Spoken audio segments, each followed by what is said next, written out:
Ibn Arabi, le voyage spirituel, chapitre 3, le voyage d'Ibn Arabi.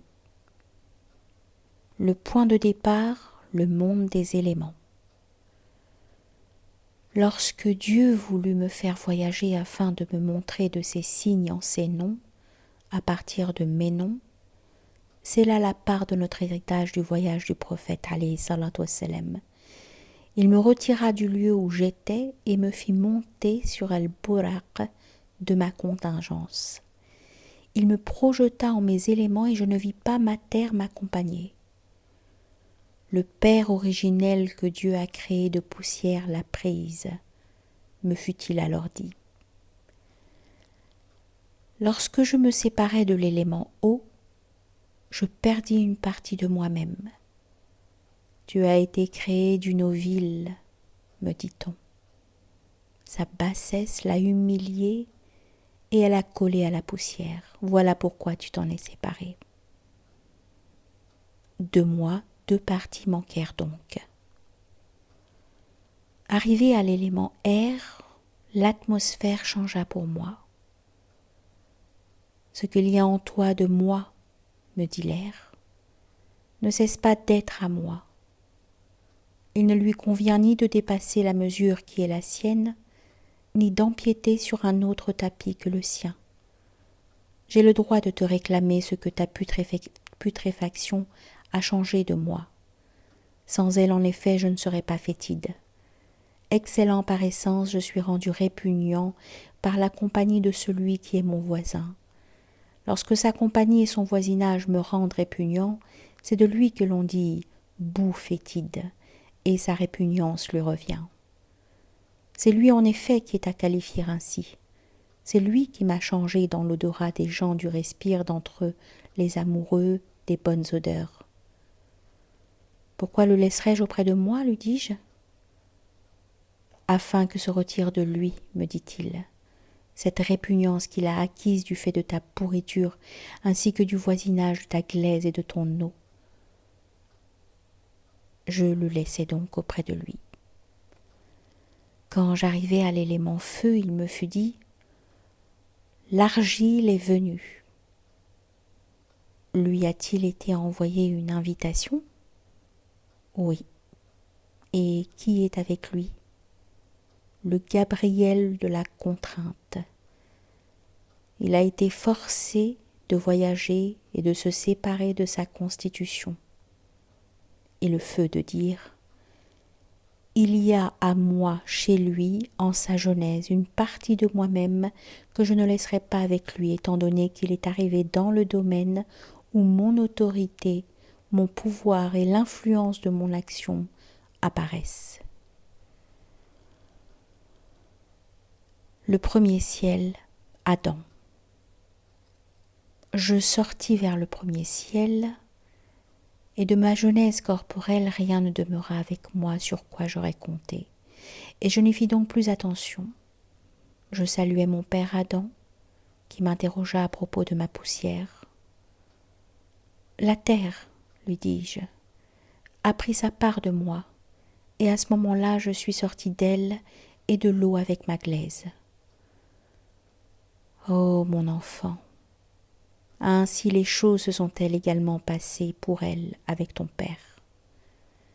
Celui qui réclame ce à quoi il a droit n'exagère pas. Surtout lorsque toi tu te sépares d'elle et ne sais pas si tu reviendras vers elle ou pas. Le Très-Haut a dit, quand il voudra, il le ressuscitera. Nul ne sait ce qui est dans le vouloir du réel, à moins que celui-ci le lui apprenne. Je regardais, et voilà que je me trouvais devant lui. À sa droite, parmi les souffles de vie de ses fils, se trouvait mon identité. « Ça, c'est moi, lui dis-je. » Il rit, et je lui dis « Me voilà donc devant toi et à ta droite. » Et lui de répondre « Oui, je me suis vu de la même manière devant le réel. Lorsqu'il étendit la main, je me vis dans sa main, ainsi que mes fils, et je me vis devant lui. Et qu'avait-il dans l'autre main serrée? Le monde. La droite du réel implique-t-elle l'attribution du bonheur? Oui, elle implique le bonheur. Le réel a donc distingué pour nous entre les gens de la droite et les gens de la gauche. Ô mon enfant, voici la droite de ton père et sa gauche. Ne vois-tu pas les souffles de vie de mes fils à ma droite et à ma gauche? Chacune des deux mains de mon Seigneur est une dextre bénie. Mes fils sont dans ma dextre et dans ma senestre, et moi et mes fils nous sommes dans la dextre du réel, ce qui du monde est autre que nous, se trouvant dans l'autre main divine. Nous ne serons donc pas malheureux. Si la colère divine perdurait, le malheur perdurerait. C'est le bonheur qui est perdurable, même si les lieux de séjour diffèrent. Dans chaque demeure, Dieu met de quoi assurer la félicité des habitants de cette demeure. Il faut donc immanquablement peupler les deux demeures. La colère prend fin le jour de la présentation suprême. Le Très-Haut ordonne d'appliquer les sanctions. Elles sont appliquées et lorsqu'elles le sont, la colère cesse.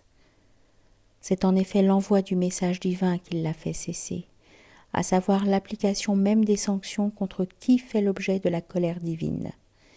Il ne demeure donc que le contentement, à savoir la miséricorde, qui s'étend à toute chose. Les sanctions ayant pris fin, l'autorité en vient à appartenir à la miséricorde générale, de manière générale. Mon père Adam me procura de cette science dont je n'étais pas informée. Ce fut pour moi, en la vie d'ici-bas, une bonne nouvelle divine, venue précocement. La résurrection prend donc fin avec le temps, ainsi que Dieu l'a dit, 50 000 ans. Telle est la durée de l'application des sanctions. Et après l'expiration de cette durée, l'autorité revient au miséricordieux, à celui qui fait miséricorde. Aux miséricordieux appartiennent les plus beaux noms, qui sont les plus beaux pour ceux vers qui, possédant l'autorité, ils se tournent. Celui qui fait miséricorde par sa miséricorde se venge de la colère, la saisissant avec dureté, l'humiliant et l'interdisant en sa réalité. Dans cette opposition des noms divins, l'autorité demeure à faire de rapport, et les créatures sont submergées par la miséricorde. L'autorité des noms ne cesse donc pas en leur opposition, pas en nous cependant. Comprends. Il s'agit là d'une science étrange et fine, dont on n'a pas conscience. Ou plutôt même, les gens sont à son sujet dans l'aveuglement. Il n'en est aucun parmi eux qui, si tu lui disais « Serais-tu content pour toi-même qu'ait autorité sur toi quelque chose de ces noms qui te seraient néfastes ?» ne répondrait non et ne destinerait à autrui l'autorité néfaste de ce nom. Celui-là serait cependant d'entre les plus ignorants des hommes pour ce qui est des créatures, et plus ignorant encore pour ce qui est du réel. Ce spectacle fait donc connaître la persistance des autorités des noms dans les noms, cependant, pas en nous. Ce sont des rapports se contredisant mutuellement en leur réalité qui ne concordent jamais, tandis que Dieu étend sa miséricorde sur ses serviteurs où qu'ils soient. L'existence tout entière est miséricorde. Le deuxième ciel, Jésus. Ensuite, après qu'Adam eut invoqué Dieu en ma faveur, je pris congé de lui. Je descendis auprès de Jésus, sur lui la paix, dans le deuxième ciel, et je trouvai chez lui son cousin maternel, Jean, Yahya, sur eux deux la paix. Il s'agissait de la vie animale. Si cela avait été Jean, son cousin maternel, il aurait été un esprit. Mais étant donné que la vie animale accompagne nécessairement l'esprit, je trouvai Jean chez l'Esprit de Dieu, Jésus. L'esprit en effet est indubitablement un vivant, alors que tout vivant n'est pas un esprit. Je les saluai tous deux et dis à Jésus, « Par quoi nous as-tu dépassés pour que Dieu t'ait nommé l'esprit, qui est relatif à lui ?» « N'as-tu pas vu, dit Jésus, qui m'a donné à ma mère ?» Je compris ce qu'il me disait. Il me dit encore, « Sans cela je n'aurais pas fait revivre les morts. » « Nous en avons pourtant vu, dis-je, qui firent revivre les morts et dont la genèse n'avait pas été comme la tienne. Personne parmi ceux qui ont fait revivre les morts ne l'a fait sinon dans la mesure de ce qu'il a hérité de moi. À ce propos, cependant, ils ne se sont pas substitués à moi, de même que moi, pour ce qui est de faire revivre les morts, je ne me suis pas substitué à celui qui m'a donné à ma mère. Celui qui m'a donné à ma mère, à savoir Gabriel, ne touche rien sans le faire vivre par le fait de le toucher, alors que pour moi il n'en va pas ainsi. Notre lot, c'est plutôt de susciter les formes en les touchant spécialement, l'esprit universel se chargeant des esprits de ces formes. En revanche, ce que l'esprit qui m'a donné à ma mère touche reçoit la vie sous la forme de ce que l'attouchement a fait apparaître. Sache cela. Je retournai ensuite mon visage vers Jean, sur lui la paix, et lui dis « Tu immoleras la mort, m'a-t-on informé, lorsque Dieu l'amènera, le jour de la résurrection. Elle sera placée entre le jardin et le feu, de manière à ce que les uns et les autres la voient, et ils sauront que c'est la mort sous la forme d'un bélier bigarré. Oui, et c'est ceci ne convient qu'à moi. Et ceci ne convient qu'à moi. Je suis en effet vif, Yahya, et mon contraire ne demeurera pas avec moi. Ce sera la demeure de la vie, et il faudra immanquablement faire cesser la mort. Nul autre que moi ne la fera cesser. Tu as dit vrai en ce que tu as indiqué, dis-je. Dans le monde, il y a toutefois beaucoup de gens, Yahya. C'est néanmoins à moi qu'appartient le rang de la primauté concernant ce nom. C'est par moi que vivent tous les hommes qui vivent, qu'il s'agisse des premiers d'entre eux ou des derniers. Dieu ne m'a pas donné d'homonyme avant moi. Tout Jean me suit, et du fait de ma manifestation, n'a pas d'autorité. Il m'éveilla ainsi à une chose dont je n'avais pas connaissance.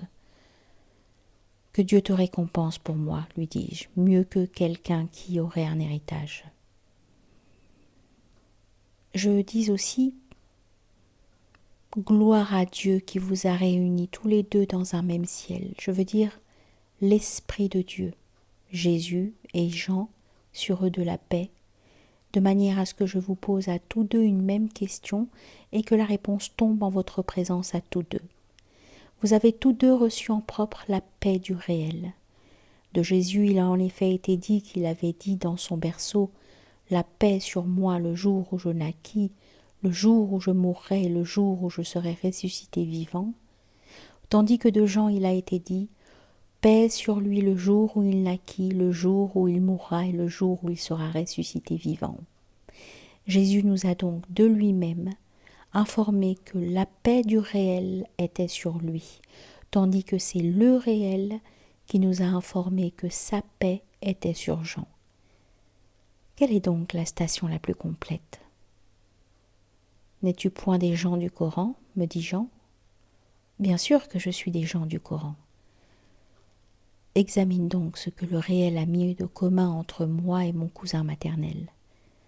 Dieu n'a-t-il pas dit à mon propos « Un prophète d'entre les vertueux » me désignant ainsi de manière indéfinie ? Oui. Et n'a-t-il pas dit de Jésus, mon cousin maternel, qu'il était d'entre les vertueux, comme il l'a dit à mon sujet en le désignant aussi de manière indéfinie ? Jean dit encore « Les propos de ce Jésus dans son berceau étant la preuve de l'innocence de ma tante maternelle par rapport à ce qui lui avait été attribué, nul ne se fit l'interprète de Dieu sinon lui-même. La paix sur moi, dit-il, signifiant par là la paix venant de Dieu. Tu as dit vrai, lui dis-je.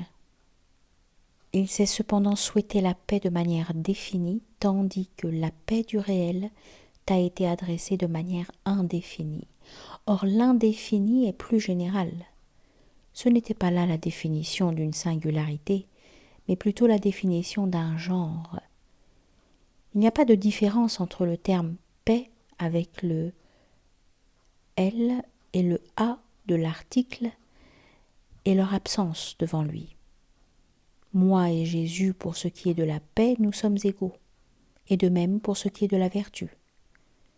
Il a en effet été question de la vertu à notre propos dans les bonnes nouvelles transmises par les anges me concernant et concernant Jésus. Tu m'as fait profiter de ton savoir, dis-je. Que Dieu t'en accorde le bénéfice. Je dis aussi à Jean, pourquoi par ailleurs as-tu été chaste ? C'est une conséquence de la préoccupation qu'eut mon père quand il se consacra à Marie, la Vierge. La Vierge est celle qui est en rupture avec les hommes. Lorsqu'il entra auprès d'elle dans le sanctuaire et qu'il vit son état, cela lui plut et il demanda à Dieu de lui accorder un fils comme elle. Je suis donc sortie chaste de ma mère, en rupture avec les femmes. Ce n'est pas là un attribut de perfection, mais seulement la conséquence d'une préoccupation.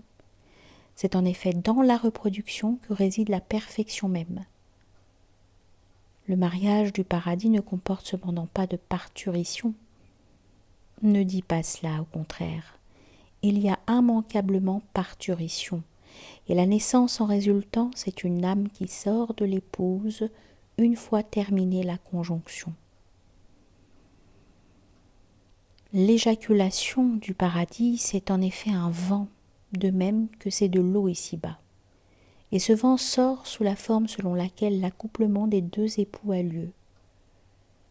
Il en est parmi nous qui sont témoins de cela, et d'autres qui n'en sont pas témoins, tout comme il en va ainsi ici-bas.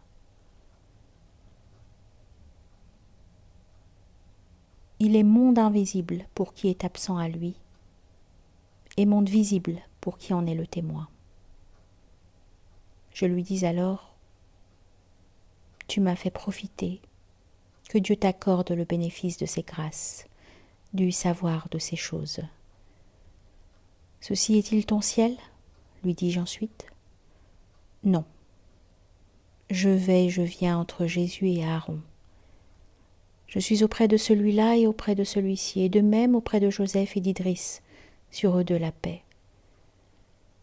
Pourquoi, lui dis-je, as-tu évoqué Aaron de manière particulière plutôt que d'autres parmi les prophètes ? Par respect pour la généalogie. Je ne suis venu chez Jésus que parce qu'il est mon cousin maternel, et je le visite donc dans son ciel. Je vais par ailleurs vers Aaron parce que ma tante maternelle était une sœur pour lui, s'agissant de la religion et de la généalogie.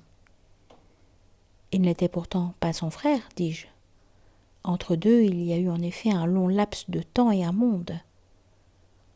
Jean me dit alors ces paroles, et vers les Thamoud, leur frère Salih, et d'ajouter,